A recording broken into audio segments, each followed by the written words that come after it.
नमस्कार, बहुत स्वागत। मैं ललित प्रजापति। और मिडिल ईस्ट को लेकर किस तरीके से हलचल चल रही है, ट्विटर पर क्या कुछ नज़र आ रहा है, अलग अलग सूत्रों के हवाले से किस तरह की खबरें आ रही हैं। अमेरिका को आखिर सबसे ज़्यादा किस बात का डर है, क्या वजह है कि अपने सैनिक यहाँ से वहाँ उसे शिफ्ट करने पड़ रहे हैं। नई जो सैटेलाइट इमेजेस आ रही हैं उसमें नज़र आता है कि भाई जो कतर है या जो उसके सालों से जहाँ पर उसके बेस हैं, एयरफोर्स के बेस हैं, नेवल बेस हैं, वहाँ से वो शिफ्टिंग क्यों की जा रही है। और क्या रमज़ान में हमला करने की भूल कर सकता है अमेरिका, उसकी एक बड़ी वजह भी है।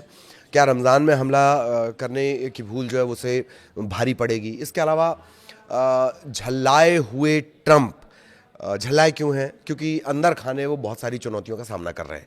एक तो वहाँ के सुप्रीम कोर्ट ने जिस तरह से फटकार लगाई है, उसके अलावा जो खुद उनकी पार्टी के सीनेटर हैं, रिपब्लिकन के जो सीनेटर हैं, डेमोक्रेट्स हैं, रिपब्लिकन हैं, दोनों ही तरफ से एक प्रेशर अब वो अंदर ही अंदर खुद झेल रहे हैं। फिर अचानक से वो कह देते हैं कि 10% टैरिफ मैं दुनिया पर लगा दूंगा। इन सब के बीच इसराइल की जो मनमानी है, इसराइल की जो भूख है, उसको लेकर जानकार क्या कह रहे हैं। क्या वो ईरान पर कब्जा करने से रुक जाएगी, या अमेरिका के एक जो सीनेटर हैं, जो इजराइल के बहुत प्रबल समर्थक हैं, वो ये क्यों दिखाते हैं नक्शे में कि जो इजराइल है उससे तो भाई ये तमाम जगहों पर वो कब्जा कर सकता है, इन तमाम ये जगह उसी की हैं, इजराइल की हैं, मतलब इतिहास का रेफरेंस देकर। तो उसमें तो सारे मुल्क आ जाते हैं, अरब कंट्रीज। इसी के इर्द गिर्द चर्चा करेंगे, लेकिन सबसे पहले अपडेट्स क्या हैं, किस तरह की जो ब्रेकिंग्स आ रही हैं वो जान लीजिए। US official say that the relocating of 100 of personals at a major military base in Qatar ahead of a possible strike in Iran। ABC news के हवाले से खबर है।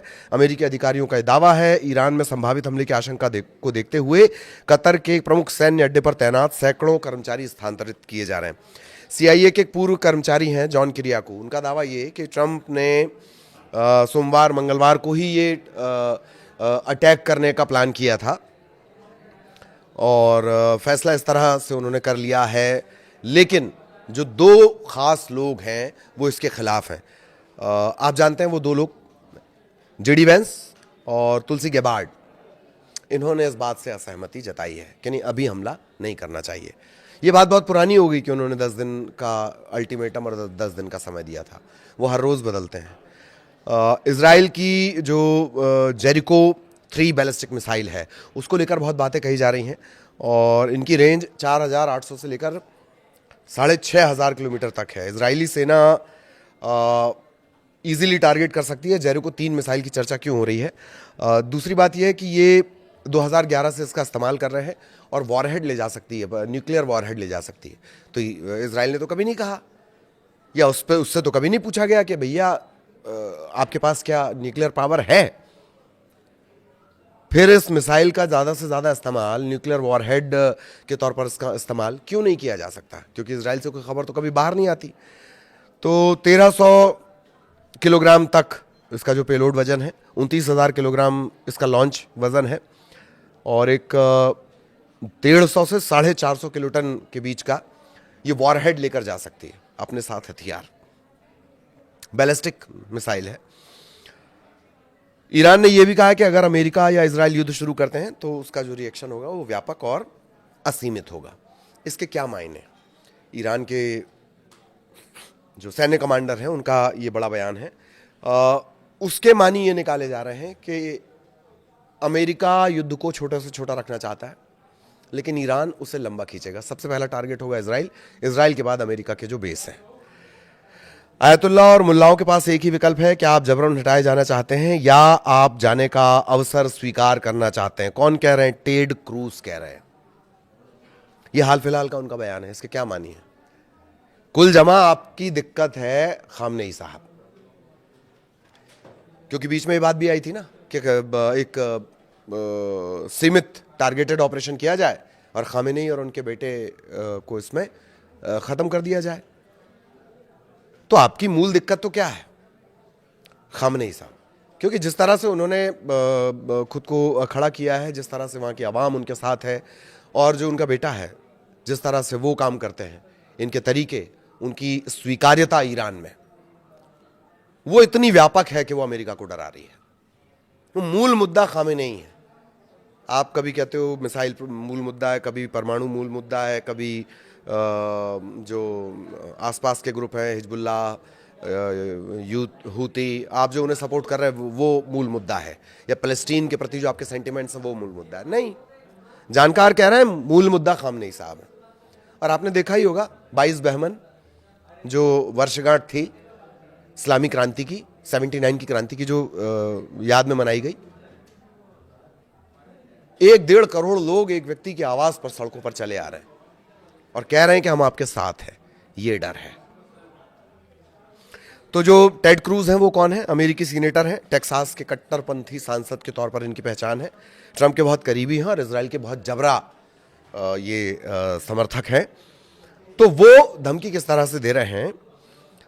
The Ayatollah and the mullahs have a choice. Do you want to be forcibly removed or do you want to accept the opportunity to leave? या तो भैया खुद हटा दो वरना हम हटा देंगे। ये विचार है, इससे आप समझ सकते हैं। इधर एक अपडेट चीन से भी है। ये बात क्लियर हो गई है, सूत्रों के हवाले से खबर आ रही है कि जो चीन है वो ईरान को मिसाइल और ड्रोन क्षमता का विस्तार करने में उसने बहुत मदद की है और मदद आगे और करेगा। लेकिन उससे ज़्यादा मार्के की बात है, चीन हालिया उपग्रह चित्र और खुफिया जानकारी के माध्यम से भी काफ़ी सहायता प्रदान कर रहा है। सैटेलाइट इमेजिंग जिसके जरिए आप पता करते हैं, सबसे जबर सैटेलाइट और टेक्नोलॉजी पे काम चाइना का है।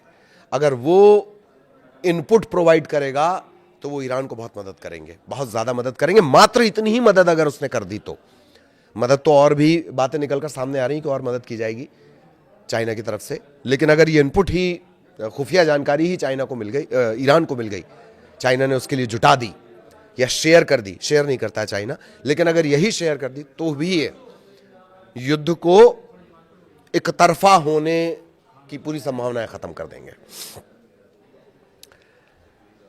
इजराइल ने, अब जरा था थोड़ा पड़ोस में आते हैं, इजराइल ने हिजबुल्लाह के रॉकेट शस्त्रागार की बड़े पैमाने पर आवाजाही का पता लगाया है, जो क्षेत्रीय युद्ध में भाग लेने की तैयारी कर रहे हैं। Regional war, participate in regional war, ये शुरुआत से कहा गया ईरान की तरफ से कि हम इसे क्षेत्रीय वॉर में तब्दील करेंगे। और जो छोटे छोटे जो ग्रुप्स हैं जिन्हें ये कहा जाता है कि आतंकी ग्रुप्स हैं, वो मदद करने को तैयार हैं। तो हिजबुल्लाह क्या असर डालेगा? हिजबुल्लाह की स्ट्रेंथ देख लीजिए आप। लेबनान स्थित शक्तिशाली ईरान समर्थित शिया सैन्य और राजनीतिक संगठन है, दुनिया के सबसे मजबूत गैर सरकारी सेनाओं में से एक। इसके पास लगभग 20,000 से 50,000 लड़ाके हैं। मैं सिर्फ लड़ाके बता रहा हूं। और लेबनान की सेना से ज़्यादा ताकतवर ये है। माना यह जा रहा है कि इसके पास 1,20,000 से लेकर 2 लाख से ज़्यादा मिसाइल और रॉकेट हैं, जो इजराइल के लिए एक बहुत बड़ी चुनौती है। और जैसे कि मैंने आपको बताया कि ट्रंप की योजना पहले ईरान के सर्वोच्च नेता और उनके बेटे की हत्या करने की है। ये अभी भी इससे इनकार नहीं किया जा सकता लिमिटेड स्ट्राइक के मामले में। खबर यह भी है कि जो दर्जनों अमेरिकी F-35 लड़ाकू विमान हैं, वो कई ईंधन भरने वाले विमानों के साथ ग्रीस में नेटो के एक हवाई अड्डे पर पहुंच गए हैं। और ईरान ने इस्फहान में S-400 की एक प्रणाली तैयार कर दी है, अल हदत। ये S-400 क्या बला है? S-400 वही बला है जिसने ऑपरेशन सिंदूर में जो पाकिस्तान के तरफ से जो हमले हुए थे उससे बिल्कुल उसका कोई असर नहीं पड़ने दिया भारत पे। ये एंटी मिसाइल सिस्टम है। और इस्फहान पे क्यों लगाया गया? इस्फहान एक परमाणु संयंत्र है ईरान का, जिस पर जून के दौरान जिन 3 जगहों पर हमला किया गया था, नथांज था उसमें एक इस्फहान भी था। तो वहां पर अभी एक सिस्टम लगा दिया गया है। तो ये तो पूरी ये वो ब्रेकिंग्स हो गई जो हमने आपको बताई कि किस तरह से ये पूरा सिनेरियो बदल रहा है। अब सवाल ये है कि अमेरिका के डर की वजह क्या है? पहला डर मिसाइल, दूसरा खामेनेई और उनके बेटे, ये प्रमुख डर है। तीसरा कहा यह भी जा रहा, जानकार ये कह रहे हैं, पहले ईरान के अंदर ये बातें थी कि ये रमज़ान में हमला करेंगे, लेकिन अब जानकार कह रहे हैं कि अगर रमज़ान के महीने में हमला किया जाता है तो मुस्लिम सेंटीमेंट्स को ये झटका होगा। अरब कंट्रीज़ भले ही आपको अभी अपने साथ दिखा रही हूँ, एक तरफ अरब कंट्रीज़ ये धीरे धीरे साफ कर रही हैं कि आप हमारे ज़मीन और आसमान का इस्तेमाल ईरान पर हमला करने के लिए नहीं करेंगे। अब ठीक है, सपोर्ट के लिए हवाई जहाज अपना खड़ा करने के लिए आ जाओ भाई, पर हमारी ज़मीन का इस्तेमाल आप मत करो। फिर दूसरा पैटर्न ये हुआ था कि आप यूरोप में अपने जो सैन्य मूवमेंट है आपने वो बढ़ा दिए। उसके मानी ये थे कि अब यूरोप के तरफ से हमला किया जाएगा। लिमिट में है, वो भी अमेरिका के लिमिट में है। तीसरा, जिसे आप गेराल्ड या जेराल्ड, दो नाम कहते हैं, ये प्रोनाउंसिएशन का मामला है। उसकी स्पेलिंग दरअसल जीई से शुरू होती है, तो कोई गेराल्ड बोलता है, कोई जेराल्ड बोलता है। ये यूएसएस अब्राहम लिंकन की तरह एक युद्धपोत है और टाइम बाय कर रहे हैं इसे जॉर्डन तक वो किसी तरह पहुंचाना चाह रहे हैं, या ईरान के सबसे करीब जहां वो पहुंचाना चाह रहे हैं। इसके लिए टाइम खींच रहे हैं कौन? अमेरिका की तरफ से। लेकिन इन सब के बीच गुरु सबसे बड़ा पेंच तो ये है कि आप वहां पहुंचा भी दिए गए, तो खबर तो ये भी है कि जो ईरान के मिसाइल हैं उससे क्या लिंकन और गेराल्ड दोनों बच पाएंगे? ईरान इतना कॉन्फिडेंट क्यों है कि आप समंदर से कुछ भी ले आओ, हम तो उसको समंदर में डुबा देंगे? खामेनेई ने पब्लिक फोरम में पहली बार ये सबसे स्ट्रांग बात कही थी, कुछ दिनों पहले का ये बयान है उनका, कि आप कुछ ले आइए, हम उसको समंदर में डुबा देंगे। तो ये वो संभावित डर है जो अमेरिका को पीछे कर रहे हैं। ज्यूइश लॉबी का जबरदस्त दबाव है। इजराइल कभी भी कुछ कर सकता है, अनप्रेडिक्टेबल। जैसे जो मिसाइल जिसका जेरिको 3, ये सबसे लेटेस्ट उसकी मिसाइल है जो उसने तान दी है। ये इजराइल की तरफ से तान दी गई है और जेरिको 3 अगर चलेगी, जेरिको 3 बैलिस्टिक मिसाइल अगर चलेगी, तो ईरान पर अकेले खतरा नहीं है। आसपास के जो पूरे ग्रुप्स हैं, आसपास के जो पूरे अरब कंट्रीज हैं, वो भी इसकी जद में आते हैं। 4,500 से 6,000 किलोमीटर, इसमें तो लंबा चौड़ा पूरा का पूरा एक समूह आ जाएगा, जिससे इजराइल ये कहता है कि वो हमारा है, जिसमें अब अरब कंट्रीज है, बहुत सारी अरब कंट्रीज हैं। तो कुल जमा ये स्थितियां मिडिल ईस्ट में है। युद्ध अब टाला नहीं जा सकने वाली स्थिति में आ गया है, अनटिल एंड अनलेस के अमेरिका की तरफ से कुछ ऐसा किया जाए। लेकिन क्या ये हमला होने वाला है? ये हमला सोमवार मंगलवार को होने वाला है, जैसा कि ट्रंप ने कहा है। हालांकि जेडी वैंस और तुलसी गेबार्ड वो इत्तेफाक नहीं कर रहे, वो असहमति जता रहे कि नहीं, अभी हमला करना ठीक नहीं होगा। लेकिन ट्रंप तो ट्रंप है, और दूसरा ज्यूइश लॉबी जिसका बड़ा दबाव माना जाता है। ये जानकार कह रहे हैं। ये सब जानकारी में आपके लिए जो हमने रिसर्च निकाली है, वो लोगों के लिहाज से निकाली है, जानकारों के हिसाब से निकाली है। तो ये इस वक्त तक का अपडेट था। सारे सवाल मैंने आपको बता दिए और आगे भी अपडेट आप तक पहुंचाएंगे। नमस्कार।